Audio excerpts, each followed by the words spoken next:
Hello everyone, मेरा नाम है प्रसिद्ध और मैं आपको पढ़ा रहा हूँ यूपीएससी मैथमेटिक्स। तो चलिए शुरू करते हैं हमारा नेक्स्ट लेक्चर। और आज इस लेक्चर में हम करने वाले हैं मैट्रिक्स। तो मैट्रिक्स कंप्लीटली पढ़ लेंगे इस लेक्चर में। एक ही लेक्चर बनेगा, थोड़ा लेंथी बन सकता है क्योंकि सारा जितना भी मैट्रिक्स का पोर्शन है सारा इसी एक की वीडियो में होगा। ठीक है, तो कोई नहीं, आप आराम से देखो। एक मैट्रिक्स एक वीडियो के अंदर खत्म हो रहा है आपका। ठीक है, तो उसके बाद में क्वेश्चन और ज़्यादा कराते रहेंगे हम। वैसे कंप्लीट हो जाएगा हमारा इस वीडियो के बाद हमारा लीनियर अलजेब्रा का कोर्स। ठीक है, अभी देखना ये क्या है मैट्रिक्स। मैट्रिक्स क्या होती है, अगर आपको बिल्कुल आइडिया नहीं मैट्रिक्स का तो मैं बता देता हूँ आपको।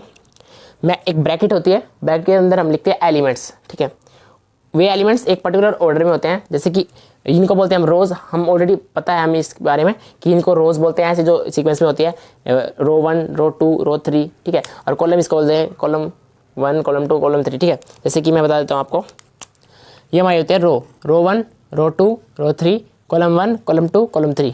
अब मैं पूछूं आपसे, इस मैट्रिक्स के अंदर जो हमने एग्जांपल लिया है इसमें कितनी रोज़ हैं और कितने कॉलम्स हैं, आप बता सकते हो? बिल्कुल बता सकते हो क्योंकि आपको पता है। अगर आपको, क्योंकि मैं आपको ऑलरेडी बता चुका है इसके बारे में ना।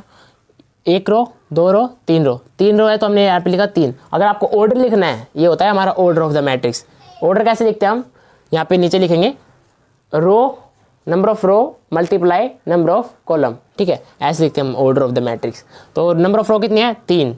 ठीक है, और नंबर ऑफ कॉलम कितने हैं? ऐसे गिनो 1 2 3, ये हो गया 3। तो 3 क्रॉस 3 की ये मैट्रिक्स है। अगर पूछे कोई कि भाई कितने क्रॉस कितने की मतलब ये मैट्रिक्स है हमारी, तो 3 क्रॉस 3 की ये मैट्रिक्स है हमारे पास। ठीक है, इसका ऑर्डर ये है 3 क्रॉस 3। अगर आपको बिल्कुल आइडिया नहीं था मैट्रिक्स के बारे में तो मैंने आपको बता दिया। ठीक है, ये हमारे एलिमेंट्स होते हैं इसके अंदर। ठीक है, जितने होते हैं।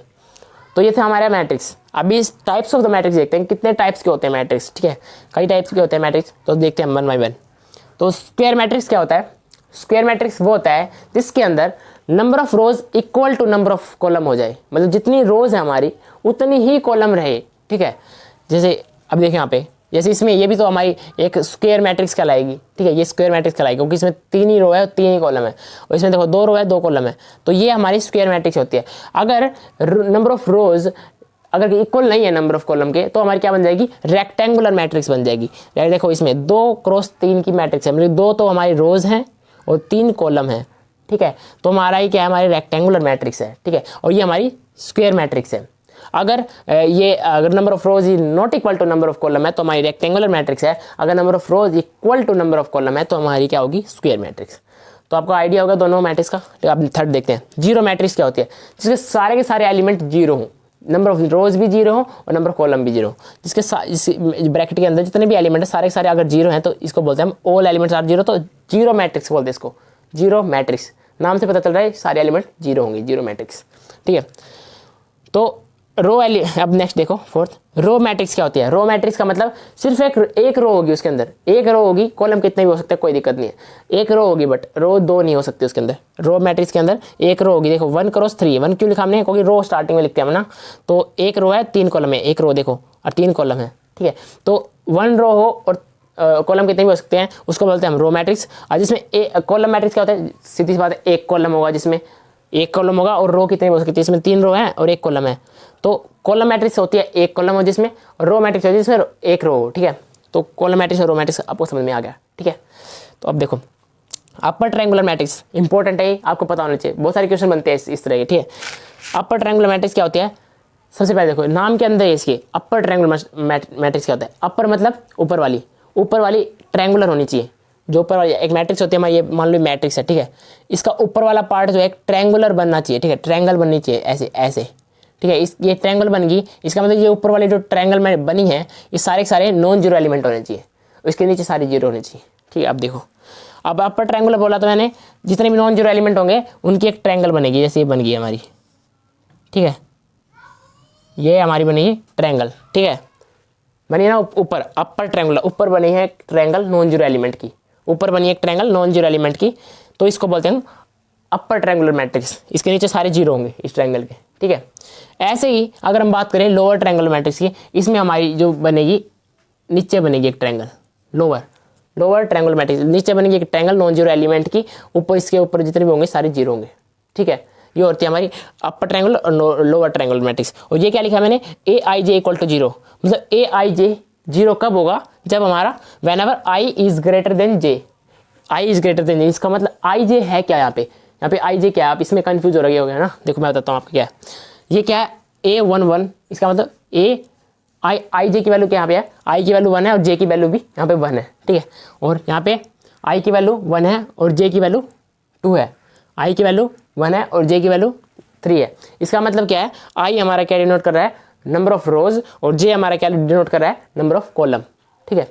अब देखो यहाँ पे अगर ये हमारा आई इज ग्रेटर देन जे, इसका मतलब क्या है, अगर जो कॉलम की जो है, कॉलम अगर कम है आई से, मतलब रो से, आप देखो यहाँ पे आई इज ग्रेटर देन जे कब है, यहाँ पे देखो कब है आई ग्रेटर देन जे।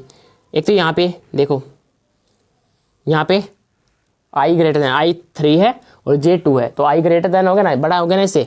और यहाँ पे भी 3 1 है और यहाँ पे भी 2 1 है, और बाकी जगह सारी जगह क्या है, या तो इक्वल है या फिर आई छोटा है, ठीक है। यहाँ ये 3 जगह ऐसी थी जहाँ पे आई बड़ा है, तो इसलिए हमने ये 3 जगह, ये जितने भी जहाँ भी आई बड़ा होगा ना जैसे, वहाँ हम 0 कर देंगे, ठीक है। इसका मतलब ये है, ठीक है, वहाँ हमारी यहाँ पे 0, यहाँ पे 0, यहाँ पे 0, देखो यहाँ पे, ठीक है। और इसमें क्या है, इसमें थोड़ा उल्टा होगा, इसमें जहाँ पे जे बड़ा है वहाँ पे 0 होगा। देखो यहाँ पे जे कहाँ पे बड़ा है, एक तो यहाँ पे बड़ा है, एक यहाँ पे और एक यहाँ पे, इसलिए ये 3 0 हो गई और बाकी एक ट्रायंगल बन गई, ठीक है। ये समझ में आया आपको, अपर ट्रायंगुलर मैट्रिक्स क्या होता है, लोअर ट्रायंगुलर मैट्रिक्स क्या होता है, ठीक है। अब देखो डायगोनल मैट्रिक्स क्या होता है, डायगोनल मैट्रिक्स क्या होता है, ठीक है, डायगोनल। अब देखियो ध्यान से, ये जो है ना इसके प्रिंसिपल डायगोनल बोलते हैं इसको हम, इन एलिमेंट को क्या बोलते हैं हम, प्रिंसिपल डायगोनल एलिमेंट, ठीक है।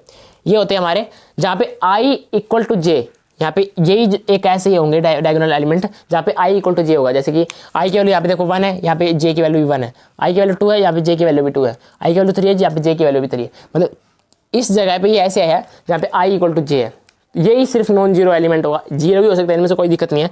अगर हम यहाँ में से एक जीरो है मान लो, तो भी हम डायगोनल मैट्रिक्स ही बोलेंगे इसको, ठीक है। पर सारे जीरो नहीं होने चाहिए, ठीक है, तो जीरो मैट्रिक्स बन जाएगा अगर ये भी जीरो हो गया तो ये मान के चलना कि जो डायगोनल एलिमेंट है उनको छोड़ के सारे एलिमेंट जीरो होंगे, ठीक है। डायगोनल एलिमेंट को छोड़ के सारे एलिमेंट जीरो होंगे तो उसको हम बोलेंगे डायगोनल मैट्रिक्स, ठीक है।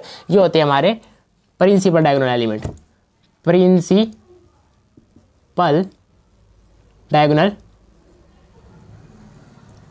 प्रिंसिपल डायगोनल सॉरी देख लेना आप स्पेलिंग, प्रिंसिपल डायगोनल एलिमेंट, ठीक है। ये प्रिंसिपल डायगोनल एलिमेंट्स बोलते हैं इनको, ठीक है। आप देखो नेक्स्ट, देखो समझ में आया आपको डायगोनल मैट्रिक्स क्या होता है। एक डायगोनल जो है हमारी जहाँ पे आई इक्वल टू जे है, वो उसको छोड़ के जितने भी बच गए हमारे सारे जीरो होंगे उस मैट्रिक्स के अंदर, ठीक है।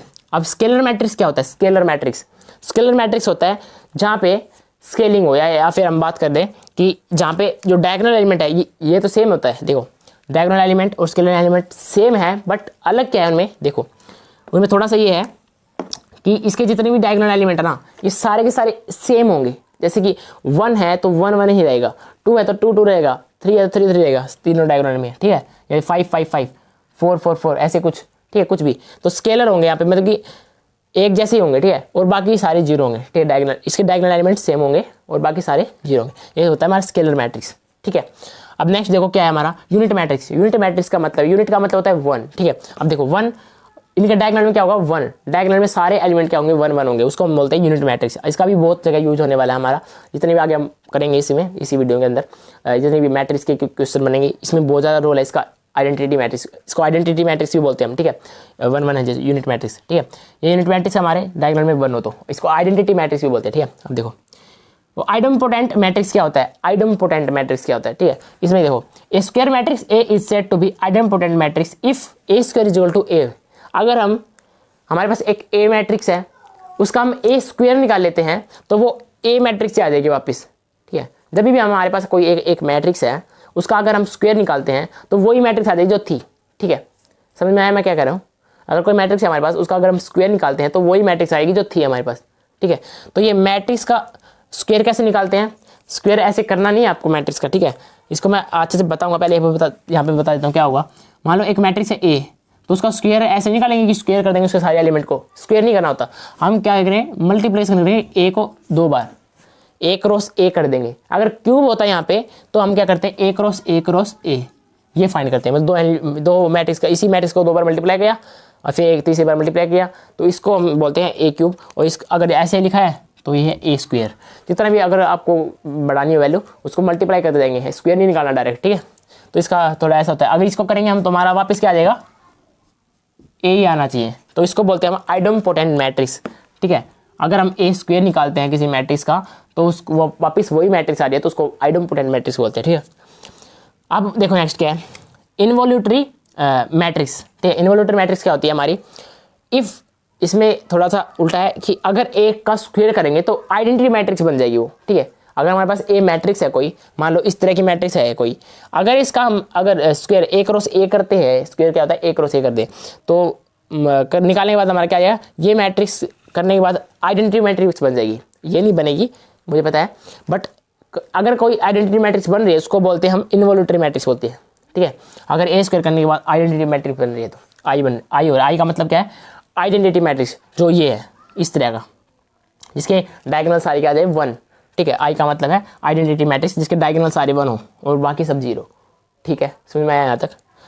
अब देखो नेक्स्ट क्या है, नील पोटेंट मैट्रिक्स। नील पोटेंट मैट्रिक्स क्या होता है, नील पोटेंट मैट्रिक्स, इसमें क्या होगा, आप ए का चाहे स्क्वायर निकालो चाहे क्यूब निकालो कुछ भी निकालो, ए को चाहे कितनी बार मल्टीप्लाई कर दो, आएगा क्या, एक मैट्रिक्स 0 मैट्रिक्स आएगी, ठीक है। अगर आप ए स्क्वायर निकालोगे, मतलब एक ऐसी मैट्रिक्स जिसका स्क्वायर निकालो चाहे क्यूब निकालो कुछ भी निकालो, वो आएगा क्या, 0 मैट्रिक्स बन जाएगी। क्या बनेगी, 0 मैट्रिक्स, ठीक है। तो अगर ए की पावर n है, ए की पावर n मतलब कुछ भी हो सकते हैं 1 2 3 4 5 6, ठीक है। तो अगर आप ए की पावर n निकालोगे तो इक्वल टू 0 आ जाएगा, ठीक है। तो 0 मैट्रिक्स अगर बन रही है तो उसको बोलते हैं हम नील पोटेंट मैट्रिक्स, ठीक है, नील पोटेंट मैट्रिक्स। अब देखो नेक्स्ट क्या है, ट्रांसपोज ऑफ मैट्रिक्स। नेक्स्ट है हमारा ट्रांसपोज ऑफ मैट्रिक्स। ट्रांसपोज कैसे निकालते हैं मैट्रिक्स का, अब देखो अगर हमारे पास ए मैट्रिक्स है 4 2 1 और 5 3 2, ये हमारे पास ये 2 कॉलम है और रो कितनी है 1 2 3 रोज है, इसके अंदर 2 कॉलम्स है, तो हम इसको लिखेंगे 3 क्रॉस 2, ठीक है। 3 क्रॉस 2 की एक मैट्रिक्स है हमारे पास। अगर इसका भी ट्रांसपोज निकालना है, कैसे निकालेंगे, ए का ट्रांसपोज इक्वल कर देंगे हम क्या, जो रोज है वो कॉलम में कन्वर्ट हो जाएंगे और कॉलम है जो रोज में कन्वर्ट हो जाएंगे, ठीक है। तो ये ध्यान रखना आप। तो कैसे लिखते हैं हम, अगर इसका मैं ट्रांसपोज निकाल रहा हूँ तो जो रोज थी हमारी, रो कौन कौन सी थी, 4 5 2 3 1 2, ये हमारी रोज थी, ठीक है। ये रोज क्या बन जाएंगी, कॉलम बन जाएंगी। अब 4 5 को लिखेंगे हम, 4 5 को हम लिखेंगे ऐसे कॉलम वाइज, 4 5 लिखा, 2 3 ऐसे लिखा कॉलम वाइज, 1 2 ऐसे लिखा, तो ये हमारी बन गई कॉलम। ये याद रखना जब भी हम ट्रांसपोज करते हैं तो जो रोज हैं वे कॉलम बन जाएंगी और कॉलम है जो रोज बन जाएंगी, बस ये याद रखना आपको। ये ऑर्डर भी चेंज हो जाएगा, देखो यहाँ पे 3 क्रॉस 2 था, यहाँ पे 2 क्रॉस 3 हो जाएगा, है ना। जो रोज थी कॉलम होगी, कॉलम था जो रोज होगी, 3 पीछे चला गया 2 आ गया, है ना। तो ये था हमारा ट्रांसपोज ऑफ ए मैट्रिक्स। किसी मैट्रिक्स का अगर ट्रांसपोज निकालना है, ये इस पे क्वेश्चन आते हैं बहुत सारे यूपीएससी में, ठीक है। ट्रांसपोज ऑफ मैट्रिक्स कैसे निकालते हैं, ठीक है, ऐसे जो नॉर्मल से क्वेश्चन होंगे। तो ये था हमारा मैट्रिक्स। अभी और रहता है, पहले इसको नोट्स करो, नोट्स बनाते चलो साथ साथ, ठीक है। ये मैंने बिल्कुल बेसिक नोट्स बनाया है, ज़्यादा लिखने की जरूरत नहीं है इसमें, ठीक है। ये बिल्कुल बेसिक है, आपको पता होना चाहिए कि कैसे करना है। ये ऐसे डायरेक्ट क्वेश्चन नहीं आता कि स्केलर मैट्रिक्स बताओ क्या होती है, ऐसे नहीं आता, ठीक है। ये आपको पता होना चाहिए, इसलिए मैंने आपको कराया है स्टार्टिंग में, ठीक है। अभी आगे जो हम कराने वाले हैं थोड़ा प्रॉपर्टीज़ कराने वाले हैं, ठीक है, ट्रांसपोज ऑफ मैट्रिक्स की, और आगे कुछ स्क्योमेट्री मैट्रिक्स, स्क्योर मैट्रिक्स क्या होता है, हर्मिटियन मैट्रिक्स क्या होता है, ये अभी रहता है, ठीक है। अब इसको नोट करो पहले। तो अब नेक्स्ट देखो क्या करने वाले हम, ठीक है। सम इंपॉर्टेंट प्रॉपर्टीज़ करने वाले हैं, किसकी, ट्रांसपोज ऑफ मैट्रिक्स पढ़ा था भैया हमने, ठीक है। उसकी प्रॉपर्टीज़ हैं कुछ, आपको ध्यान में रखनी है भैया, ठीक है, बहुत इंपॉर्टेंट है। अब देखो यहाँ पे क्या, फर्स्ट है हमारी ए का ट्रांसपोज। अगर हम करेंगे, हमने अगर ए का ट्रांसपोज किया, फिर उसका फिर से ट्रांसपोज करते हैं हम अगेन, तो हमारा क्या आएगा, वापस ए आ जाएगा, ठीक है। तो वो तो वैसी बात है, जैसे मैंने आपको एक शर्ट पहनाई, वो वापस निकाल ली, तो आप तो वैसे ही थे ना जैसे थे, ठीक है। तो वही काम है यहाँ पे। अब माइनस ऑफ ए का ट्रांसपोज किया हमने, ठीक है। तो माइनस ऑफ ए का अगर ट्रांसपोज करेंगे तो माइनस ए का ट्रांसपोज ऐसे लिख सकते हैं, ठीक है। अब देखो ए प्लस बी का अगर ट्रांसपोज निकाले हम, ए प्लस बी किया हमने, 2 मैट्रिक्स है उसका एडिशन किया, वो बताता हूँ मैं कैसे एडिशन कैसे करते हैं बताऊंगा अभी। पहले 2 मैट्रिक्स उसका एडिशन किया, उसका अगर हम ट्रांसपोज निकालेंगे तो अलग अलग का हो जाएगा ट्रांसपोज, ठीक है। अगर हम उसका ट्रांसपोज निकालें तो वो इक्वल होगा किसके, अगर हम पहले ए का ट्रांसपोज निकाल लें, फिर बी मैट्रिक्स उसका ट्रांसपोज निकाल लें और फिर उन दोनों को ऐड कर दें, वो दोनों इक्वल ही हैं, एक ही बात है, ठीक है। या तो आप दोनों को पहले ऐड करके उसका ट्रांसपोज निकाल लो, या फिर आप ए का ट्रांसपोज निकालो, बी का ट्रांसपोज निकालो और फिर इसको ऐड करो, एक ही बात है, ठीक है। हाँ देखो ए माइनस बी का अगर ट्रांसपोज करोगे तो यही बात इसमें है, या तो ए माइनस बी का करके उसका ट्रांसपोज निकालो, या फिर ए का ट्रांसपोज माइनस बी का ट्रांसपोज ऐसे कर लो, ठीक है। तो ये आप समझ में आ गया। अब देखो अगर हम ए मैट्रिक्स है हमारे पास, उसके साथ किसी स्केलर को मल्टीप्लाई कर रहे हैं, के क्या है हमारा, कोई स्केलर है, ए मैट्रिक्स के साथ किसी स्केलर को मल्टीप्लाई कर रहे हैं, ठीक है, फिर उसका ट्रांसपोज निकाल रहे हैं, तो एक ही बात है, आप चाहे ए का ट्रांसपोज निकालो और फिर के से मल्टीप्लाई कर दो, ठीक है। ये हमारी प्रॉपर्टीज है, यहाँ पे के क्या है, एक स्केलर है, ठीक है। अब सबसे इंपॉर्टेंट जो प्रॉपर्टीज है जो आपको ध्यान में रखना है, ठीक है, ये बहुत ज़्यादा इंपॉर्टेंट प्रॉपर्टीज है, यूज भी होता है इसका, ठीक है, और इस पर क्वेश्चन भी आते हैं, ठीक है। बच्चे ज़्यादातर कंफ्यूज हो जाते हैं क्या करना है क्या इसमें, ठीक है, याद रखना है आपको ये ए बी, अगर आप मल्टीप्लिकेशन कर रहे हो दो मैट्रिक्स का, ठीक है, ए बी मल्टीप्लिकेशन कर रहे हो और उसका ट्रांसपोज कर रहे हो, वो पता है किसके इक्वल आएगा, वो कई बच्चे करते हैं ए का ट्रांसपोज मल्टीप्लाई बी का ट्रांसपोज इसके इक्वल आएगा, ये गलत है, ठीक है। अब देखो ए बी मल्टीप्लाई किया, उसका ट्रांसपोज निकाला, इक्वल आएगा हमारा बी का ट्रांसपोज मल्टीप्लाई करेंगे ए के ट्रांसपोज के साथ, मतलब उसका ऑर्डर चेंज हो जाएगा, ठीक है। पहले हम ए का ट्रांसपोज निकाला, बी का ट्रांसपोज निकाल लिया, पर मल्टीप्लाई करते वक्त हमें बी को ए से मल्टीप्लाई करना है, ठीक है।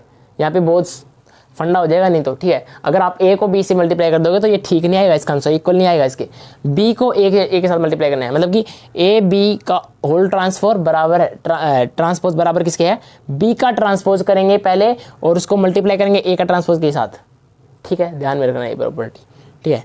इसके ऊपर क्वेश्चन भी करेंगे हम, कुछ ध्यान टेंशन लेने की रिक्वायरमेंट नहीं है, ठीक है। अब इस वो देखो, अब हमने ये प्रॉपर्टीज पढ़ ली, सारी इंपॉर्टेंट है, मैंने पहले बता दिया इंपॉर्टेंट है, आप नोट्स बनाते चलो साथ साथ, ठीक है, बहुत ज़्यादा इंपॉर्टेंट है। अब देखो सिमेट्रिक मैट्रिक्स, नेक्स्ट में आ जाते हैं हम, टाइप है जो हमारा मैट्रिक्स का सिमेट्रिक मैट्रिक्स। सिमेट्रिक मैट्रिक्स क्या होती है, अगर हम किसी ए मैट्रिक्स हमारी उसका अगर ट्रांसपोज निकालते हैं, किसी ए मैट्रिक्स का ट्रांसपोज कैसे निकालते हैं मैंने आपको बता दिया था अभी थोड़ी देर पहले, तो ए मैट्रिक्स का ट्रांसपोज निकाला मैंने, अगर वो ट्रांसपोज निकालने के बाद वो ए ही मैट्रिक्स आ गई वापस में, तो हमारी क्या होती है, ये हमारी होगी सिमेट्रिक मैट्रिक्स, ठीक है। इसकी कुछ प्रॉपर्टीज है वो भी देखते हैं अभी। अभी इसको देखो, अगर एक किसी मैट्रिक्स का ट्रांसपोज निकालते हैं और वो वही मैट्रिक्स आ जाती है तो उसको बोलते हैं हम सिमेट्रिक मैट्रिक्स, ठीक है।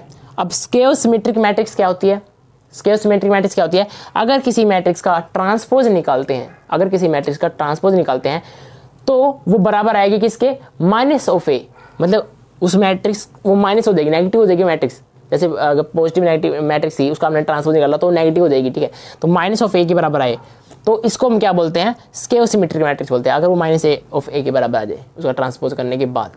समझ रहे हो ट्रांसपोज कैसे करते हैं, मैंने बताया आपको, रोज कॉलम में रोज में कन्वर्ट हो जाएंगे, ठीक है, ध्यान रखना। अब देखना, ये था हमारा सिमेट्रिक मैट्रिक्स और स्क्वायर सिमेट्रिक मैट्रिक्स, ठीक है। अब देखो नेक्स्ट क्या है, इस नोट डालो, एक नोट डाल के लिखो इसको, the diagonal element of A square symmetric matrix must be zero. एक ये ध्यान में रखना है आपको, जो स्क्वायर सिमेट्रिक मैट्रिक्स है, ये ए जो हमने बताया है, ए का ट्रांसपोज निकालेंगे तो माइनस ऑफ ए के बराबर आएगा। इसमें एक चीज़ ध्यान रखनी है, जो इसके डायगोनल एलिमेंट होंगे, इस जो ए मैट्रिक्स का जैसा ट्रांसपोज हम निकाल रहे हैं उसके जो डायगोनल एलिमेंट होंगे, डायगोनल मैंने बताया था आपको, डायगोनल एलिमेंट कौन से होते हैं, ये वाले डायगोनल, तो इसमें तो ये स्क्वायर मैट्रिक्स नहीं है, तो ऐसे डायगोनल एलिमेंट होते हैं, जैसे इसमें नहीं है, ठीक है, तो डायगोनल एलिमेंट ऐसे होते हैं, ठीक है, डायगोनली, तो उन वे जो डायगोनल एलिमेंट है हमारे, ठीक है, जितने भी, तो डायगोनल एलिमेंट सारे के सारे क्या होने चाहिए, जीरो होने चाहिए, जितने भी डायगोनली एलिमेंट है वे सारे के सारे क्या होने चाहिए, जीरो होने चाहिए, ठीक है, ये ध्यान रखना। उसको स्क्वायर सिमेट्रिक मैट्रिक्स के, ठीक है, इस स्क्वायर सिमेट्रिक मैट्रिक्स ए के जितने भी डायगोनल एलिमेंट है वे सारे के सारे जीरो होने जरूरी है, ठीक है। Below the diagonal and above the diagonal elements of A symmetric matrix, जो सिमेट्रिक में अभी बात करें हम सिमेट्रिक मैट्रिक्स के ऊपर वाली की, इसकी मैंने बात कर ली, ठीक है, इसके साइड डायगोनल जीरो होने चाहिए। अब इसके देखो, इसके बिलो द देखो, बिलो द डायगोनल, डायगोनल के नीचे वाले और अबो द डायगोनल, डायगोनल के ऊपर वाले सारे एलिमेंट क्या होंगे, सिमेट्रिक होंगे। All elements of symmetric matrix must be equal होने चाहिए वे, मतलब कहने का ये है। अब मैं एग्जांपल दिखा देता हूँ इसका, ठीक है। अब देखो, ये हमारे पास एक मैट्रिक्स है 2x2 की, ठीक है, 2x2, 2 रो है 2 कॉलम है। अब देखो यहाँ पे डायगोनल एलिमेंट कौन कौन से, इसमें 1 और 0 क्या है, डायगोनल एलिमेंट है। इसके ऊपर वाला क्या है 2 और इसके नीचे वाला भी क्या है 2, ये सेम होने चाहिए 2 2, इसलिए मैंने 2 2 लिखा यहाँ पे। अगर ये 3 होता, ये 2 होता तो ये सिमेट्रिक मैट्रिक्स होते ही नहीं, ठीक है। अगर कोई ऐसी मैट्रिक्स है, इसका अगर आप ट्रांसपोज निकालोगे तो इसका ए ही मैट्रिक्स आ जाएगी वापस में, वापस यही आएगी मैट्रिक्स। समझ में आया क्या कह रहा हूँ मैं, तो ये सिमेट्रिक मैट्रिक्स होती है, इसलिए प्रॉपर्टीज के लिए वैलिड है, समझे। अब देखो इसको, अगर आपको 2x2 में समझ में नहीं आया तो 3x2 में देखो, ये डायगोनल एलिमेंट क्या है इसमें 1 5 और 6, ये हमारे क्या है डायगोनल एलिमेंट, ठीक है, 1 5 और 6 ये हमारे डायगोनल एलिमेंट है। ये 3x3 की मैट्रिक्स है, ठीक है। अभी डायगोनल एलिमेंट के ऊपर वाले एलिमेंट और नीचे वाले एलिमेंट इक्वल होने चाहिए, मतलब इससे नेक्स्ट वाला 2 है, इसके सामने देखो 2 है, हाँ, इससे नेक्स्ट वाला 3 है, इस कोने वाला 3 है, हाँ, इससे नीचे वाला देखो 7 है, इसके सामने वाला 7 है ना, ये इक्वल होने चाहिए, समझ में आया। यहाँ पे 2 3 7 2 3 7, ये बोल रहा हूँ मैं, ठीक है। डायगोनल के ऊपर वाले और नीचे वाले इक्वल होने चाहिए, तो इसको बोल देंगे हम, ये हमारी सिमेट्रिक मैट्रिक्स है। अगर इस पे हम ये प्रॉपर्टी लगाएंगे ये अप्लाई हो जाएगी। अगर हम इसका ट्रांसपोज निकालेंगे तो यही मैट्रिक्स आ जाएगी वापस, समझ में आया। तो ये हमारा ये दो प्रॉपर्टीज। आप नेक्स्ट देखो, A zero matrix is both symmetric as well as square symmetrics. अब एक जीरो मैट्रिक्स होती है, मैंने आपको बताया था जीरो मैट्रिक्स क्या होती है, जिसके सारे एलिमेंट क्या हो जीरो, वो तो सिमेट्रिक भी होगी, स्क्वायर सिमेट्रिक भी होगी। सिमेट्रिक कैसे होगी, क्योंकि उसके सारे एलिमेंट जीरो हैं, अबो द डायगोनल एलिमेंट और बिलो द डायगोनल एलिमेंट, ठीक है। अब स्क्वायर कैसे होगी, क्योंकि उसके जो डायगोनल एलिमेंट है जो प्रॉपर्टीज थी जीरो होनी चाहिए वो भी जीरो है, समझ में आया। तो ये उसको तो हम अप्लाई वैसे भी नहीं कर सकते, उसको हमने करना ही नहीं, ठीक है। अभी देखो इस पे ध्यान देना आपको कि ये प्रॉपर्टी वैलिड होगी सिर्फ सिमेट्रिक मैट्रिक्स के लिए, ये होगी स्क्वायर सिमेट्रिक मैट्रिक्स के लिए, ठीक है। समझ में आया सिमेट्रिक क्या होता है, स्क्वायर सिमेट्रिक क्या होता है। अब नेक्स्ट चलते हैं हम trace of the matrix. Trace कैसे निकालते हैं मैट्रिक्स का, ठीक है। क्वेश्चन आ जाते हैं ट्रेस निकालो मैट्रिक्स का, ठीक है। तो इग्नोर मत करना इस टॉपिक को। तो let A is N cross N matrix. मान के चलो ए हमारा कोई एन क्रॉस एन मैट्रिक्स है, हमारे पास ए मैट्रिक्स है, एन क्रॉस एन का मतलब जितनी रो है उतने ही कॉलम है उसके अंदर, ठीक है। तो एन क्रॉस एन मैट्रिक्स है। The sum of the elements of A lying along the principal diagonals is called the trace of A. Trace of A क्या होता है, इसमें कुछ समझ नहीं आया मुझे पता है आपको। एक मैट्रिक्स है, उसके जो डायगोनल एलिमेंट है, जैसे मैट्रिक्स है हमारे पास, इसके जो डायगोनल एलिमेंट्स है, इन सभी डायगोनल एलिमेंट्स एक 3x3 की, मतलब एक n क्रॉस n की, मतलब कि सेम ऑर्डर होना चाहिए, जैसे कि जितने रो है उतने कॉलम होने चाहिए, 3x3 ये वैलिड है, ठीक है। इसके जितने भी डायगोनल एलिमेंट है 1 5 6, इन सभी का सम कर दो, इन सभी का सम कर दो, ये इसका हमारा ट्रेस हो जाएगा, ट्रेस ऑफ द मैट्रिक्स। समझ में आया, डायगोनल एलिमेंट का सम कर दो, वो हमारा ट्रेस ऑफ द मैट्रिक्स हो जाएगा, ठीक है। अब देखो यहाँ पे क्या, इसको डिनोट करते हैं हम टी आर ऑफ ए से, टी आर ए, ठीक है, इक्वल टू A11 A11 का मतलब डायगोनल में जिस आई यहाँ पे A11 होता है, ये A22 A33, जहाँ पे I इक्वल टू जे हो जाए, जहाँ पे रो इक्वल टू कॉलम हो रहा है वो पूरा डायगोनल होता है, ठीक है। एलिमेंट सारे A11 प्लस A22 A33, ठीक है। यहाँ पे तो इसमें तो इतने लाई करते हैं, इसके बाद ANN तक चलेगा, ठीक है, लास्ट तक, जैसे अगर n एलिमेंट है तो ये सारे क्या एडिशन हो जाएगा इनका, इसको बोलते हैं हम ट्रेस ऑफ ए। सारे डायगोनल एलिमेंट्स का एडिशन ट्रेस ऑफ ए कहलाता है। आप आराम से निकाल सकते हो इसको, ठीक है, इतना बड़ा टॉपिक नहीं है। प्रॉपर्टीज देखो, इसकी प्रॉपर्टीज बहुत इंपॉर्टेंट है, ठीक है। अब देखो T R of lambda A equal to lambda T R of A. इसका मतलब क्या है, अगर हम ट्रेस हमारे पास एक मैट्रिक्स है ए, उसके साथ किसी स्केलर, लैम्बडा क्या है यहाँ पे स्केलर है, ऐसे ही ले लिया कोई भी, के ले लो आप, कोई दिक्कत नहीं है। अब आगे किसी स्केलर को अगर मल्टीप्लाई कराऊँ उस मैट्रिक्स से, अगर हमारे पास एक मैट्रिक्स है ए, उसको किसी स्केलर से मल्टीप्लाई कराऊं और फिर उसका मैं ट्रेस फाइंड करूं, स्केलर से मल्टीप्लाई करने के बाद उसका मैं ट्रेस फाइंड करूं, तो क्या आएगा पता है, वो आएगा हमारा लैम्बडा से, चाहे बाद में ट्रेस फाइंड, ए का मैट्रिक्स का ट्रेस फाइंड करके बाद में लैम्बडा से मल्टीप्लाई कर दो, एक ही बात है, ठीक है, ये आएगा हमारा, ठीक है। अब देखो नेक्स्ट क्या है property, trace of A plus B. हमने एक मैट्रिक्स का एडिशन किया, उसका ट्रेस फाइंड किया, वो इक्वल आएगा हमारा, या फिर हम trace of A plus trace of B, या फिर हम ए का ट्रेस निकाल ले फिर प्लस कर दें बी का ट्रेस निकाल ले उसके साथ, ठीक है। थर्ड प्रॉपर्टी क्या है, सिंपल है तो आपको याद रहेंगी, ठीक है। ट्रेस ऑफ ए बी बराबर ट्रेस ऑफ बी ए, यही बात है ना, यहाँ पे भी रिवर्स ऑर्डर हुआ था ना, ए बी का ट्रांसपोज निकाला तो बी ट्रांसपोज ए ट्रांसपोज हुआ था, यहाँ पे क्या है ट्रेस ऑफ ए बी निकालोगे तो आप ए बी मल्टीप्लाई किया हमने, उसका ट्रेस निकाला तो ये ए बी के नहीं बराबर होगा, ये हमारा बी ए के ट्रेस के बराबर होगा। ए बी का ट्रेस निकालेंगे वो बराबर होगा हमारा बी ए के ट्रेस के बराबर, समझ में आया कुछ। हाँ अब देखो ये हमारी प्रॉपर्टीज होगी। मैट्रिक्स एडिशन क्या होता है, मैट्रिक्स का एडिशन कैसे करते हैं आप समझते हैं, यहाँ पे मैंने बताया आपको मैट्रिक्स एडिशन क्या होता है, अभी बताते हैं एडिशन क्या होता है, वैसे हम कर चुके कई बार, अभी बता देते हैं अच्छे, जिनको नहीं पता अभी तक मैट्रिक्स के बारे में उनके लिए ये कोर्स मैंने इसलिए बनाया था, ठीक है। अब देखो मैट्रिक्स एडिशन क्या है, इफ ए इक्वल टू, हमारे पास एक मैट्रिक्स है 2 3 4 2 3 1, ये हमारे पास एलिमेंट्स है, 2 रो है इसके अंदर 3 कॉलम है, आप देख पा रहे हो, इसके बारे में तो आपको बताने की जरूरत नहीं, ठीक है। तो इसलिए हमने क्या लिखा 2 क्रॉस 3, ये ऑर्डर लिख दिया हमने मैट्रिक्स का, 2 रो है 3 कॉलम है, ठीक है।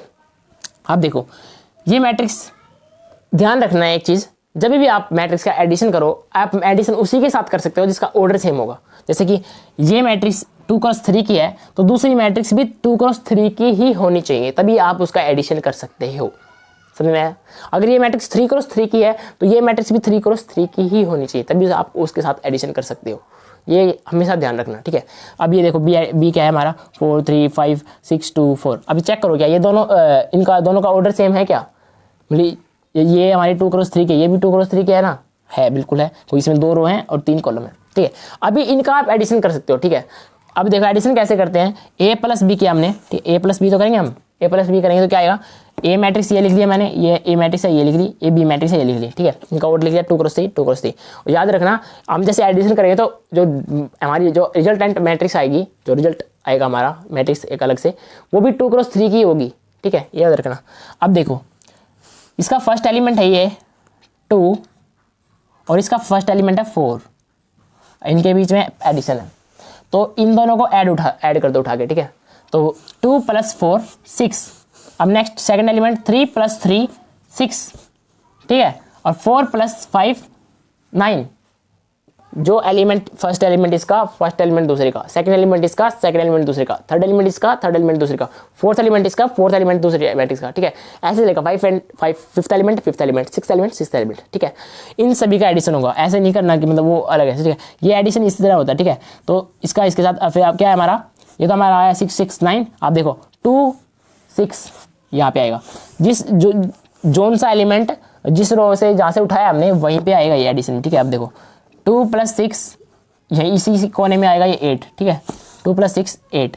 अब देखो 3 + 2 5, 1 + 4 5, ठीक है। ये हमारी मैट्रिक्स आएगी रिजल्टेंट मैट्रिक्स, जो रिजल्ट आया हमारा, ठीक है, सिंपल 2x3 की मैट्रिक्स आई। तो हमारा ये क्या है, एडिशन ऑफ द मैट्रिक्स। अब याद रखना अगर मैं ये कर दूं इस मैट्रिक्स का, मैं ये हटा दूं, ये हटा दिया मैंने, ये मैंने बना दी, मान के चलो ये मैंने बना दी 2x2 की, ये मैंने 2x2 की बना दी और ये हमारी 2x3 की है। क्या इसका एडिशन पॉसिबल है?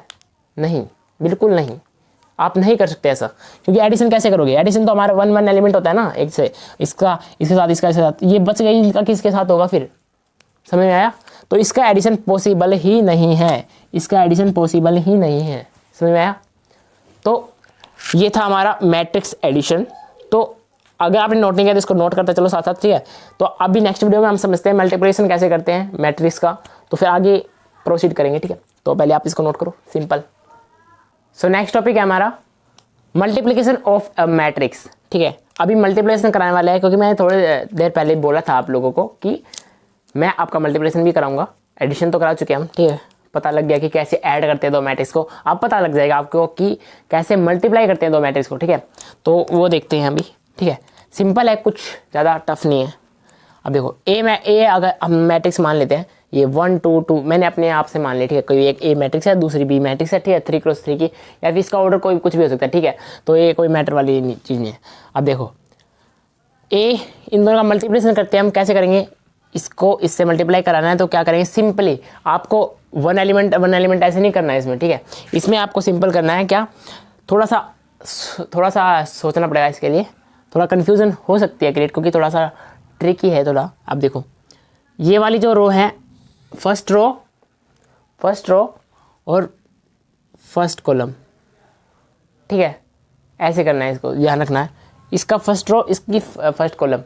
अगर फर्स्ट रो फर्स्ट कॉलम में कौन सा एलिमेंट आएगा मैट्रिक्स का, फर्स्ट रो फर्स्ट कॉलम में कौन सा एलिमेंट होता है ऐसा, फर्स्ट रो फर्स्ट कॉलम में मैट्रिक्स का ये वाला एलिमेंट होता है ना। तो यहाँ पे देखो ये जो आएगा हमारा, ये फर्स्ट रो फर्स्ट कॉलम जो इनका मल्टीप्लाई एडिशन करेंगे हम, तो इसमें यहाँ पे लिखेंगे, ठीक है, क्योंकि ये फर्स्ट रो में है और फर्स्ट ही कॉलम में है ये एलिमेंट, ठीक है। इसलिए इन दोनों का करेंगे तो यहाँ पे लिखेंगे। अगर फर्स्ट रो सेकंड कॉलम का लिखेंगे तो फर्स्ट रो में सेकंड कॉलम ये वाला एलिमेंट आएगा, ठीक है। अगर फर्स्ट रो थर्ड कॉलम लिखेंगे तो ये वाले आएंगे, ठीक है, क्योंकि ये फर्स्ट रो में है और थर्ड कॉलम में है। अब देखो आगे करना क्या है, इसका फर्स्ट एलिमेंट है और इसका फर्स्ट एलिमेंट है, मतलब इसका फर्स्ट रो का फर्स्ट एलिमेंट और फर्स्ट कॉलम का फर्स्ट एलिमेंट, इन दोनों की मल्टीप्लाई करानी है आपको और एडिशन करना है। फिर फर्स्ट रो का सेकंड एलिमेंट और सेकंड जो फर्स्ट कॉलम है उसका सेकंड एलिमेंट, इन दोनों का मल्टीप्लाई करना है। इसका इससे देखो, इसका करना है हमने इससे, और इसका करना है हमें इससे, और इसका करना है इससे। मल्टीप्लाई करते जाओ, एडिशन करते जाओ, बस सिंपल। तो 1 की 3 से करेंगे तो 3, 2 2 जा 4 और 2 1 जा 2, ये आ गया हमारा। ठीक है, ये एडिशन हो जाएगा, इसका मल्टीप्लाई तो होंगे एलिमेंट आपस में, बट एडिशन होता चला जाएगा। तो ये फर्स्ट रो फर्स्ट कॉलम में था, तो फर्स्ट रो फर्स्ट कॉलम में कौन सा एलिमेंट आ जाएगा यहाँ पे, ये जो एलिमेंट एडिशन करने के बाद जो एलिमेंट आएगा वो फर्स्ट रो फर्स्ट कॉलम में आएगा। ऐसे ही फर्स्ट रो सेकंड कॉलम यहाँ पे आएंगे जितने भी एडिशन होगा। 4 1 जा 4, 2 5 जा 10 और 2 2 जा 4। ठीक है, समझ में आया, फर्स्ट रो सेकंड कॉलम। अब देखो फर्स्ट रो रहेगी और थर्ड कॉलम, फर्स्ट रो से सारे कॉलम कंप्लीट करो। ठीक है, फर्स्ट रो थर्ड कॉलम, तो 1 1 जा 1 प्लस 2 7 जा 14, 2 3 जा 6, हाँ 6। ठीक है, तो ये आ गया हमारा, ये क्या है, first row third column, first row third column, समझ में, ये यहाँ पे एलिमेंट आएंगे। अब ऐसे ही हमारी फर्स्ट रो कंप्लीट हो गई। ठीक है, फर्स्ट रो हमने पूरी लिख ली। अब सेकंड रो पे आ जाओ, 3 1 5, सेकंड रो में फर्स्ट कॉलम में करेंगे तो फर्स्ट कॉलम से मल्टीप्लाई करेंगे, एडिशन कराएंगे। ऐसे ही सेकंड से थर्ड से, ऐसे देखिए कंप्लीट हो जाएगी। ऐसे ही इसको इससे, समझ में आया कि मल्टीप्लिकेशन कैसे करते हैं दो मैट्रिक्स का। बिल्कुल आसान है, इतना ज़्यादा मुश्किल है, थोड़ा सा बस प्रैक्टिस करोगे तो अपने आप हो जाएगा। ठीक है, तो ये मल्टीप्लिकेशन था। अब इनका एडिशन करोगे तो आपको ये मिल जाएगा। ठीक है, इसका करोगे तो 9 18 21, तो ये यहीं पे रहेगी। देखो ये फर्स्ट रो फर्स्ट कॉलम का एलिमेंट है। ठीक है, देखो फर्स्ट रो में है, सॉरी फर्स्ट रो में है और फर्स्ट कॉलम में है ये वाला, और ये वाला क्या है, फर्स्ट रो में है और सेकंड कॉलम में है। ठीक है, और ये वाला फर्स्ट रो में थर्ड कॉलम में। ऐसे ही इसको बोले तो क्या बोलेंगे, ये है सेकंड रो में फर्स्ट कॉलम में। ठीक है, और ये वाला कौन सा किस में, सेकंड रो सेकंड कॉलम। ठीक है, हमें पता चल गया कि कौन कौन सा जो एलिमेंट है कहाँ कहाँ लोकेटेड है। ठीक है, ये हमें लोकेशन पता चलेगी उनकी। तो सिंपल है, ये है मल्टीप्लिकेशन ऑफ मैट्रिक्स। कैसे मल्टीप्लाई करते हैं, डायरेक्ट मल्टीप्लाई मत करते जैसे एडिशन करते हैं, वैसे नहीं करना होता। ठीक है, first row second, first row first column ऐसे करना होता है, इसकी रो इसका कॉलम, समझ में आया। तो ऐसे हम करते हैं मल्टीप्लिकेशन मैट्रिक्स का, तो हमारा रिजल्टेंट मैट्रिक्स आ जाएगी ये। इन दोनों का रिजल्टेंट मल्टीप्लाई करने के बाद हमारे पास ये वाली मैट्रिक्स आती है। ठीक है, आप ट्राई करना। ठीक है, अब देखते हैं, आई थिंक आपका क्लियर हो गया होगा डाउट। ठीक है, मल्टीप्लिकेशन कैसे करते हैं। अब बात करते हैं डिटर्मिनेंट की। डिटर्मिनेंट कैसे फाइंड करते हैं, बहुत इंपॉर्टेंट है और बहुत ज़्यादा क्वेश्चन पूछ भी जाते हैं इसके ऊपर। ठीक है, हाँ देखो पहले देखते हैं 2 क्रॉस 2 का कोई मैट्रिक्स है, उसका डिटर्मिनेंट फाइंड करने के देख बहुत आसान है, उसका तो बहुत ही आसान है। ठीक है, अब देखो ए मैट्रिक्स है हमारे पास A B C D। ठीक है, 2 क्रॉस 2 की मैट्रिक्स है हमारे पास। ठीक है, ये 2 क्रॉस 2 के सिंपल है, तो A B C D हमने एलिमेंट ले लिए। ये मत इसको देख के घबराना मत कि मैंने A B C D क्या ले लिया, आप कुछ भी ले सकते हो, 2 3 4 5 कुछ भी। यहाँ पे मैंने एलिमेंट ले लिए A B C D, कुछ भी हो सकते हैं। अब देखो डिटरमिनेंट कैसे निकालते हैं, डिटरमिनेंट का जैसे हम डिनोट करते हैं डिटरमिनेंट को कैसे, 2 दीवार के, मैंने पहले बताया था आपको, 2 दीवार के अंदर पैक कर दो एक, इसको एक हो जो भी मैट्रिक्स है हमारी। ठीक है, तो इसको बोलते हैं डिटरमिनेंट। ठीक है, तो इसका डिटरमिनेंट निकालेंगे हम, कैसे निकालेंगे, ये दोनों जो आमने सामने एलिमेंट है, इन दोनों का मल्टीप्लाई और माइनस इन दोनों का multiply, cross multiplication, AD minus BC, ये आ जाएगा हमारा डिटरमिनेंट ऑफ 2 क्रॉस 2 मैट्रिक्स। कोई भी मैट्रिक्स हो बस इनके क्रॉस मल्टीप्लिकेशन करो और माइनस कर दो। ठीक है, ये हमारा डिटरमिनेंट आ जाएगा। कोई भी नंबर होता तो अभी तक फाइंड हो जाता। ठीक है, ये तो सब्ट्रैक्ट हो नहीं सकती, को हमें पता नहीं क्या न्यूमेरिकल वैल्यू क्या है इनकी। ठीक है, अब देखते हैं हम, अगर A मैट्रिक्स हमारी 3 क्रॉस 3 की हो। ठीक है, अगर कोई A मैट्रिक्स 3 क्रॉस 3 की हो, ये तो 2 क्रॉस 2 का केस था, बहुत आसान था ये तो। ठीक है, अब 3 क्रॉस 3 हो, उसका डिटरमिनेंट कैसे फाइंड करते हैं। सबसे पहले तो हमें डिटरमिनेंट फाइंड करने से पहले हमें पता होना चाहिए कि माइनर क्या होता है और कोफैक्टर क्या होता है। ठीक है, माइनर क्या होता है सीखते हैं अभी। देखो माइनर, ये M11 equal to minor of A11। अगर कोई बोल दे कि A11 का माइनर निकालो, A11 का, अगर हमारे पास ये मैट्रिक्स है तो A11 का माइनर कैसे निकालते हैं हम। ठीक है, सिंपल है, A11 का माइनर अगर आपको निकालना है तो सिंपली इस कॉलम को डिलीट करो जिसमें ये एग्जिस्ट करता है। ये कौन सी रो कौन से कॉलम में एग्जिस्ट करता है, ये फर्स्ट रो में एग्जिस्ट करता है और फर्स्ट कॉलम में एग्जिस्ट करता है। इसको रिमूव कर दो, कर दिया रिमूव, क्योंकि अगर हमें A11 का निकालना है तो इसको रिमूव कर देंगे। जिस रो में ये एग्जिस्ट करता है, जिस कॉलम में ये एग्जिस्ट करता है, उसको रिमूव कर देंगे, रो को भी और कॉलम को भी। अब जो बच गया वो हमारे क्या आएगा, माइनर ऑफ A11। ये आ गया हमारा माइनर ऑफ A11। देखो A22 A23 A22 A23 A32 A33 A32 A33, ये हमारे क्या आ गया, अभी 2 डंडे के अंदर पैक। ठीक है, इसका डिटरमिनेंट फाइंड कर लेंगे हम। इसका डिटरमिनेंट तो निकालना आता है आपको, क्रॉस मल्टीप्लिकेशन, इन दोनों का मल्टीप्लाई माइनस इन दोनों का मल्टीप्लाई, ये आ गया हमारा। ठीक है। तो माइनर फाइंड करना है आपको कि जिसका भी माइनर निकालना है, मान लो माइनर ऑफ A11 का निकालना है, तो A11 वाली रो को रिमूव कर देंगे, कॉलम को रिमूव कर देंगे, जो बच गया ना वो आ गया हमारा माइनर ऑफ A11 या फिर जो भी हमने लिया है। अगर हम मान के चलो अभी हम निकाल रहे माइनर ऑफ A12, A12 क्या है इसमें, ये वाला। अभी ये कौन सी रो में है, फर्स्ट रो में, तो फर्स्ट रो को रिमूव करो, काट दिया। अभी कौन से कॉलम में, सेकंड कॉलम में, तो सेकंड कॉलम को रिमूव कर दो, ठीक है, सेकंड कॉलम को रिमूव कर दो। अभी जो बच गया वो हम लिख लेंगे, जैसे कि ये बचेगा, ये रिमूव करने के बाद क्या बचेगा, ये बचेगा आपकी बार, ठीक है।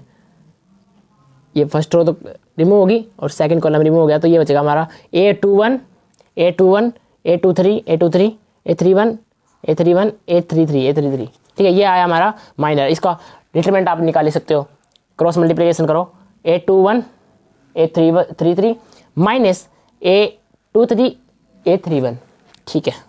ये आ गया आपको माइनर, समझ में आया माइनर कैसे फाइंड करते हैं किसी भी मैट्रिक्स में, ठीक है। तो माइनर निकालना तो सिंपल है, आप इसका भी माइनर निकाल सकते हो, इसका भी निकाल सकते हो, इसका भी, किसी भी एलिमेंट का आप माइनर निकाल सकते हो मैट्रिक्स के अंदर, ठीक है।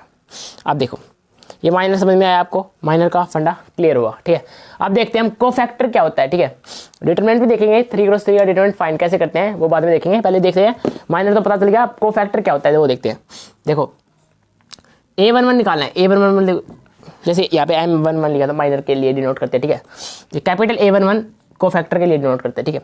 तो कोफैक्टर ऑफ A11, अब कोई बोल दे कि A11 का कोफैक्टर निकालो, कोफैक्टर कैसे निकालोगे A11 का, देखो इसके लिए सिंपल एक ये फॉर्मूला याद रखना इसको, ठीक है। -1 की पावर I प्लस J है, यहाँ पे मैंने 11 इसलिए लिखा है क्योंकि यहाँ पे A11 का निकालना है, ठीक है। तो I प्लस J और MIJ, मतलब कि माइनर से मल्टीप्लाई कर देंगे किसको, -1 की पावर I प्लस J।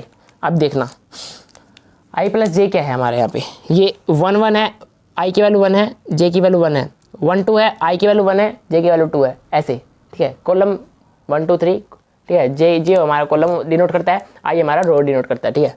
अब देखो यहाँ पे, अब यहाँ पे 1 1 था, कोफैक्टर किसका निकालना है, 1 1 का, तो I की वैल्यू भी 1 है यहाँ पे, देखो स्टार्टिंग वाली I की वैल्यू होती है, ठीक है। तो ये I होता है हमारा और ये होता है हमारा J, ठीक है। तो I की वैल्यू क्या है, 1 है, J की वैल्यू भी क्या है, 1 है, तो I प्लस J करोगे तो क्या होगा, 1 + 1 क्या होता है, 2 होता है।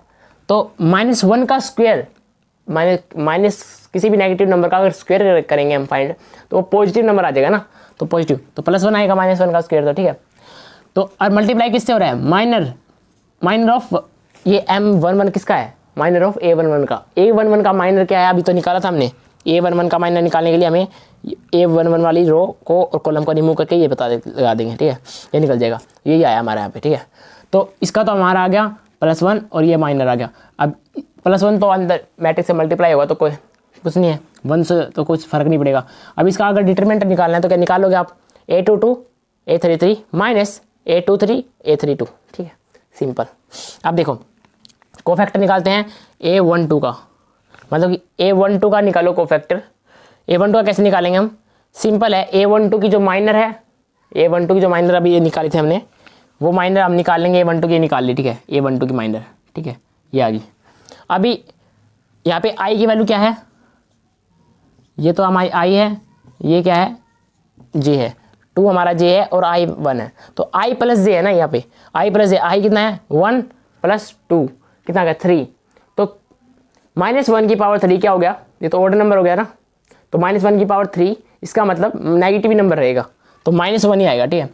अभी -1 आएगा, इसको हम सोल्व कर सकते हैं, इसका डिटरमिनेंट आप फाइंड कर सकते हो ना, इसका फाइंड कर लिया हमने, डिटरमिनेंट ही आ गया, ठीक है। और ये -1 आगे रहेगा, 1 से तो मल्टीप्लाई हो गया पर माइनस आगे रहेगा इसके, तो ये आ गया हमारा। अब आपको कोफैक्टर निकालने आगे, कोफैक्टर कैसे निकालते हैं आपको पता चल गया ना, कि सिंपल फॉर्मूला है कोफैक्टर फाइंड करने का। देखो मैं लिख देता हूँ यहाँ पे, अगर आपको किसी भी, जैसे आपको फाइंड करना है AIJ का कोफैक्टर फाइंड करना है, तो आप सिंपली लिखोगे -1 I प्लस J और M, माइनर ऑफ किसका, I और J, ठीक है, I और J का। आई जे क्या है आपको पता है, अगर 1 1 है तो आई की वैल्यू 1 है और जे की वैल्यू 1 है, अगर 1 2 है तो आई की वैल्यू 1 है और जे की वैल्यू 2 है। स्टार्टिंग की जो वैल्यू होती है वो हमारी आई होती है, ठीक है, बाद की जो होती है वो जे होती है, ठीक है। जे क्या डिनोट करता है, कॉलम, और आई क्या डिनोट करता है, रो, नंबर ऑफ रोज कितनी है, ठीक है, कौन सी रो में क्या कौन से कॉलम में ये पता लगता है, ठीक है। तो ये हमारा सिंपल है कोफैक्टर निकालने का फॉर्मूला। यहाँ से इजी आपको समझ में आ गया होगा कैसे निकालते हैं हम कोफैक्टर, कैसे निकालते हैं माइनर, और डिटरमिनेंट कैसे निकालते हैं वो नेक्स्ट वीडियो में क्या इसी वीडियो में देखेंगे, ठीक है। तो मल्टीप्लिकेशन समझ में आया आपको, डिटरमिनेंट का देखेंगे थोड़ा इसी वीडियो में। अगर आपने नोट नहीं है, नोट साथ नोट करना है आपको, ठीक है, बिना बताए, अब बताने की जरूरत नहीं होनी चाहिए, नोट करते जाओ, इसको नोट करो। बाद में अभी इसका डिटरमिनेंट निकालते हैं और थोड़ी बहुत टाइप्स जो बचे वो कंप्लीट करते हैं, फिर और बाकी नेक्स्ट वीडियो में बनाएंगे, ठीक है। इसको करो नोट पहले। तो चलो अब एग्जांपल देखते हैं उसका, ठीक है। डिटरमिनेंट का थोड़ा एग्जांपल से समझते हैं डिटरमिनेंट कैसे फाइंड करते हैं एक्चुअली, ठीक है। अब देखो इसमें ए मैट्रिक्स दे रखी है हमारे पास, ठीक है। इसका डिटरमिनेंट फाइंड करना है, देखो फाइंड डिटरमिनेंट 2 3 4 5 ये दे रखे मैट्रिक्स, ठीक है। कैसे फाइंड करेंगे, सबसे पहले फर्स्ट एलिमेंट देखें, चाहे आप इससे कर लो चाहे किसी भी रो या कॉलम को पकड़ सकते हो आप, ठीक है। अब हम स्टार्टिंग से फाइंड करेंगे, आपके लिए सही यही रहेगा कि आप स्टार्टिंग से फाइंड करें, ठीक है, या फिर कहीं जीरो वहाँ से करो, ठीक है। अब देखो 2 3 4 ये है हमारे पास, तो फर्स्ट एलिमेंट उठाएंगे हम 2, ठीक है। 2 उठाया हमने, यहाँ पे लिखा, 2 को उठाओ, यहाँ पे लिखो, 2 को उठाओगे तो ये वाली row first row first column delete कर दो, जो बचा ये इसका क्रॉस मल्टीप्लाई करके डिटरमिनेंट निकाल लो। समझ गए मैं क्या कह रहा हूँ, इसको और इसको डिलीट करो, इसको, ठीक है, इसको डिलीट कर दिया, ये बच गया हमारे पास, ठीक है। इसका पर ये एलिमेंट लिखना है, फर्स्ट एलिमेंट जिसको डिलीट किया हमने, 2 लिख के इसको डिलीट कर दो। अभी देखो इसकी 5 की 6 से करोगे मल्टीप्लाई, ठीक है, तो 30 आएगा, माइनस 3 एकम 3, ठीक है, ये आ गया हमारा। अब देखो ये तो आया हमारा इतना सा, अब ये माइनस कैसे लिखा मैंने, माइनस इसलिए लिखा क्योंकि हम कोफैक्टर निकालते हैं, या तो आप कोफैक्टर कर लो या फिर आप डायरेक्ट ट्रिक याद रखना है, एक ये वाला प्लस रहेगा, इसका करोगे तो प्लस रहेगा इसके आगे, ठीक है, हमेशा ये प्लस रहेगा, यहाँ पे ये माइनस रहेगा, ये प्लस रहेगा, ठीक है, ऐसे प्लस माइनस प्लस। ये कैसे है प्लस माइनस प्लस, आपको पता है, आई जे मैंने बताया था -1 की पावर आई प्लस जे, ठीक है।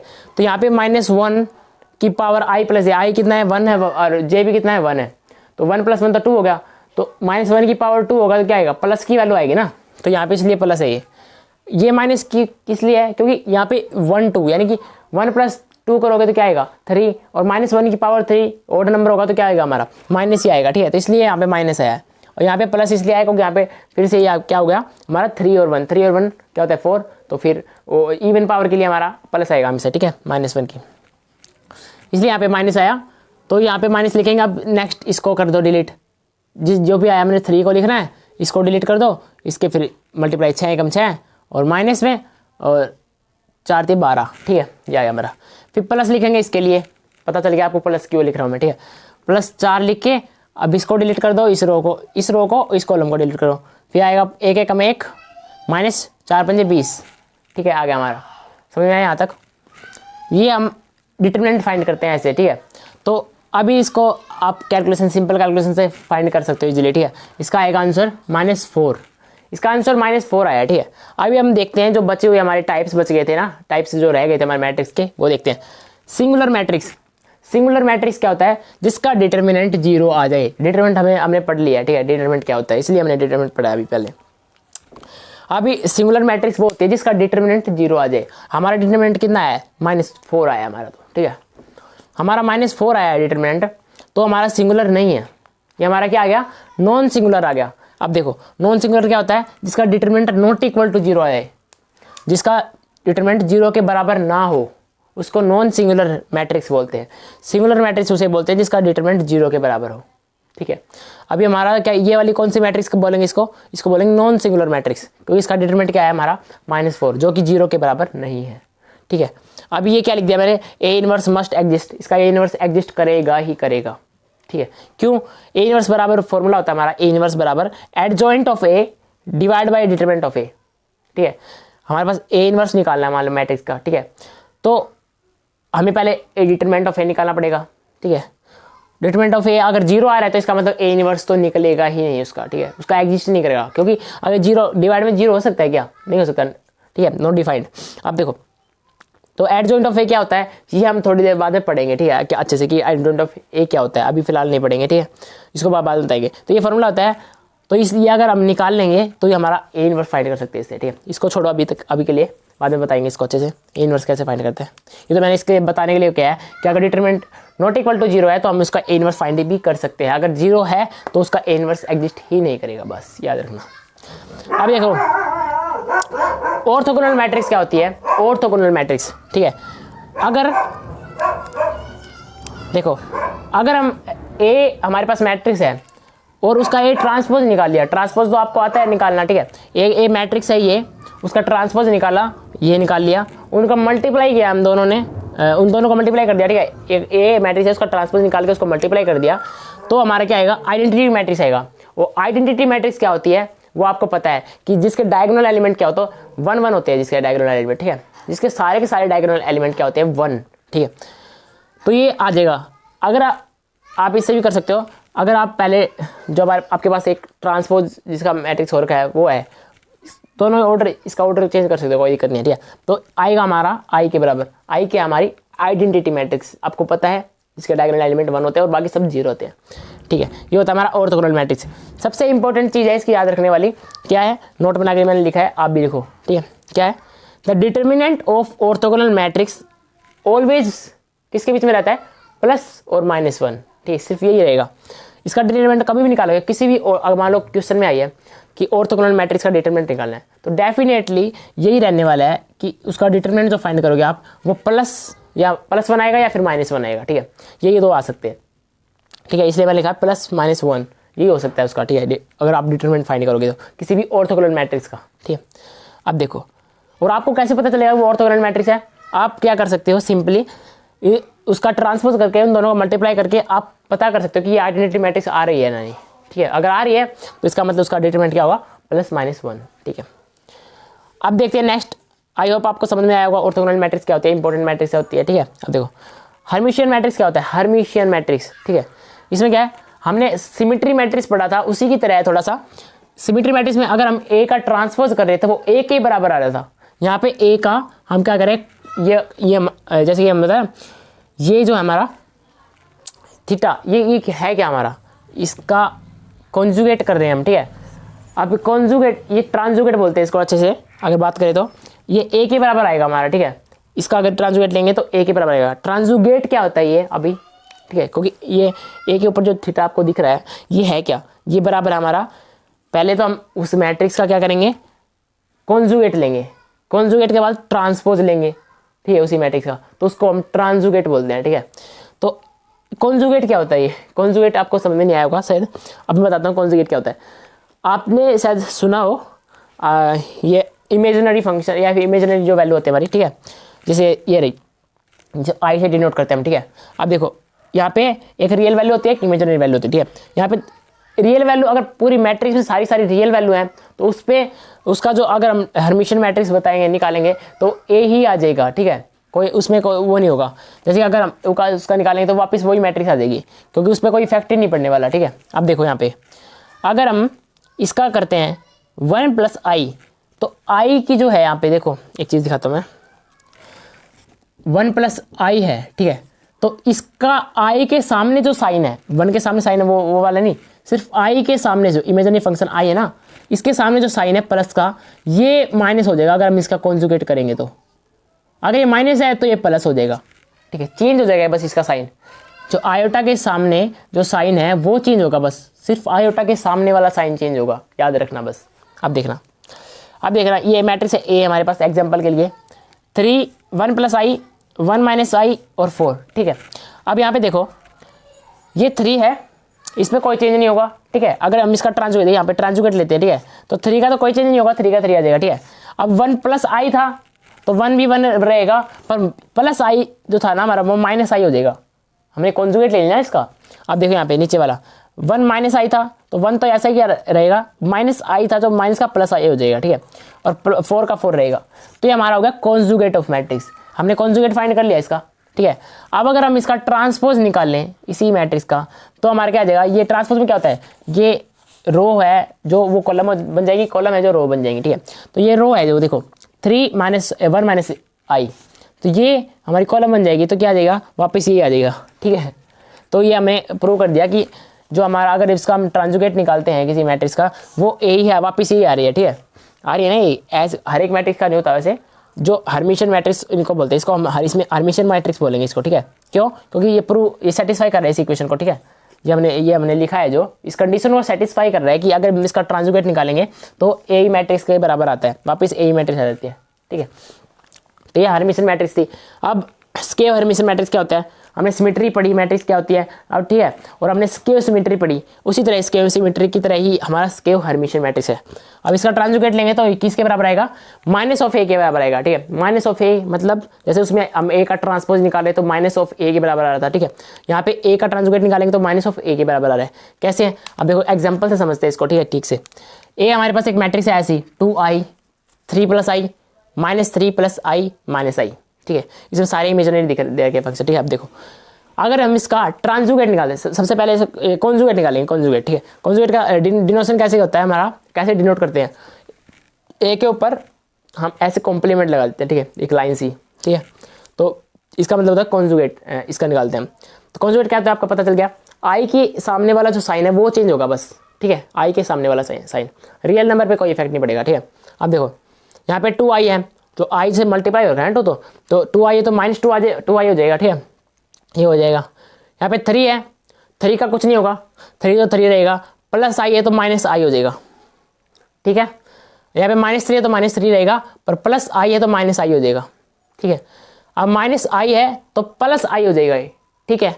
अब देखो यहाँ पे हमने निकाले कॉन्जुगेट, इसका कॉन्जुगेट निकाले यहाँ तक हमने निकाले कॉन्जुगेट। अब इसका क्या निकालेंगे, ट्रांसपोज और निकालेंगे कॉन्जुगेट निकालने के बाद, तो उसको बोलते हैं हम ट्रांजुगेट, ठीक है।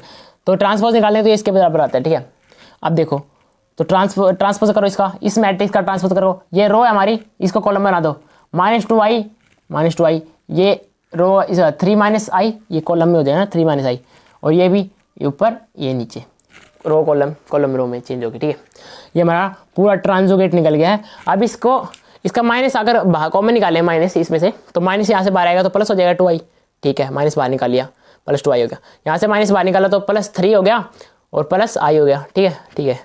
यहाँ से माइनस बाहर निकाला तो -3 था तो +3 हो गया, +i था तो -i हो गया, ठीक है, ये हो गया, सॉरी -i था तो +i हो गया, और +3 था तो -3 हो गया, और यहाँ पे +i था तो -i हो गया, ठीक है। तो ये हमने कॉमन निकाल लिया यहाँ से माइनस, तो माइनस कॉमन निकालने के बाद जो हमारे पास ये मैट्रिक्स आई है, अच्छे से देखो इस मैट्रिक्स को, ये मैट्रिक्स किसके बराबर है, देखो इसको चेक करो, इससे चेक करो इसको, क्या है ये सेम है नहीं, 2i 3 + i -3 + i -i, ठीक है। तो क्या समझ में आया, ये और माइनस का आया साथ है आगे, ठीक है।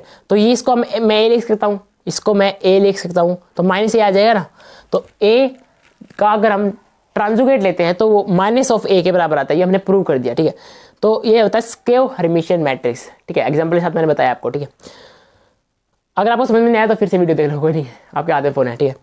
तो रैंक ऑफ द मैट्रिक्स अब देखते हैं नेक्स्ट, ये बहुत इंपॉर्टेंट है, काफ़ी टाइम आपने प्रीवियस ईयर क्वेश्चन देखे होंगे, रैंक ऑफ द मैट्रिक्स, इसको डिटेल में पढ़ेंगे हम अच्छे से। अभी बेसिक बता रहा हूँ मैं इसमें, अभी थोड़ा सा रैंक कैसे फाइंड करते हैं, मैंने थोड़ी पहले वेक्टर स्पेस पढ़ा रहे थे, जब भी बताया था मैं आपको रैंक कैसे फाइंड करते हैं, ठीक है। अभी देखो रैंक ऑफ ए मैट्रिक्स क्या होता है, ये क्या होता है, rank means maximum number of independent row और column in a given matrix. Rank क्या होता है, हम फाइंड करते थे रैंक, तो number of independent rows and columns जो होते थे हमारे, maximum number of independent rows and columns, उसको हम बोलते थे रैंक ऑफ द मैट्रिक्स, ठीक है। अब देखते हैं हम लीनियर डिपेंडेंट और इंडिपेंडेंट क्या होता है, देखते हैं।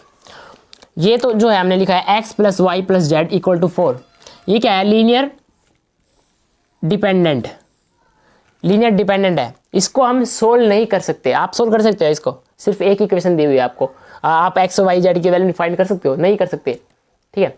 ये तो आप कर ही नहीं सकते, नॉट वैलिड, ठीक है, या इसको आप फाइंड नहीं कर सकते, आप x y z की वैल्यू फाइंड नहीं कर सकते, ठीक है। अब देखो इसकी, तो ये हमारी लीनियर डिपेंडेंट है, ठीक है। तो इसको आप डायरेक्टली फाइंड नहीं कर सकते, ठीक है। ये डिपेंड करती है कि अगर आप y की वैल्यू रखो या z की वैल्यू रखो, फिर आप x की वैल्यू फाइंड कर सकते हो, ठीक है। अब लीनियर इंडिपेंडेंट देखते हैं। लीनियर इंडिपेंडेंट क्या होते हैं इक्वेशंस? ये होती है हमारी x plus y plus z equal to 4, ठीक है, और x plus 2y plus 3z equal to 5। अगर हमारे पास दो इक्वेशन दी हुई है तो भी हम नहीं निकाल सकते एक्स वाई जेड की वैल्यू। एक और चाहिए, तीन इक्वेशन होनी चाहिए। 3 वेरिएबल है तो 3 इक्वेशन होनी चाहिए, ठीक है। 2 वेरिएबल है तो 2 इक्वेशन चलेंगी, ठीक है। 1 वेरिएबल तो 1 इक्वेशन चलेगी, ठीक है। यहाँ पे 3 वेरिएबल थे इसलिए एक ही इक्वेशन दे रखी है, तो नहीं सोल्व कर सकते ना। अब यहाँ पे 3 वेरिएबल है, 1 2 3 वेरिएबल क्या होते हैं? ये एक्स वाई जेड, ये वेरिएबल है, ठीक है।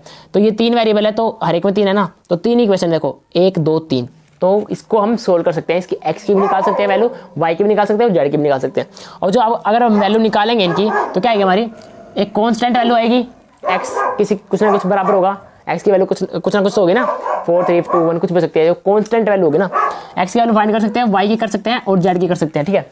तो ये कांस्टेंट वैल्यू आएंगी फाइंड करेंगे तो सिंपल है। लीनियर डिपेंडेंट इक्वेशन क्या होती है, लीनियर इंडिपेंडेंट इक्वेशन क्या होती है, आई होप आपको क्लियर हुआ है ये बात, ठीक है। तो सिंपल था। अब देखो नोट, एक दोनों नोट डालो, बहुत इंपॉर्टेंट चीज़, ठीक है। Rank is valid for both square and non square matrix. चाहे स्क्वायर मैट्रिक्स हो चाहे नॉन स्क्वायर मैट्रिक्स हो, सबकी आप रैंक फाइंड कर सकते हो, ठीक है। चाहे स्क्वायर मैट्रिक्स हो चाहे नॉन स्क्वायर मैट्रिक्स हो, सबकी आप रैंक फाइंड कर सकते हो, ठीक है।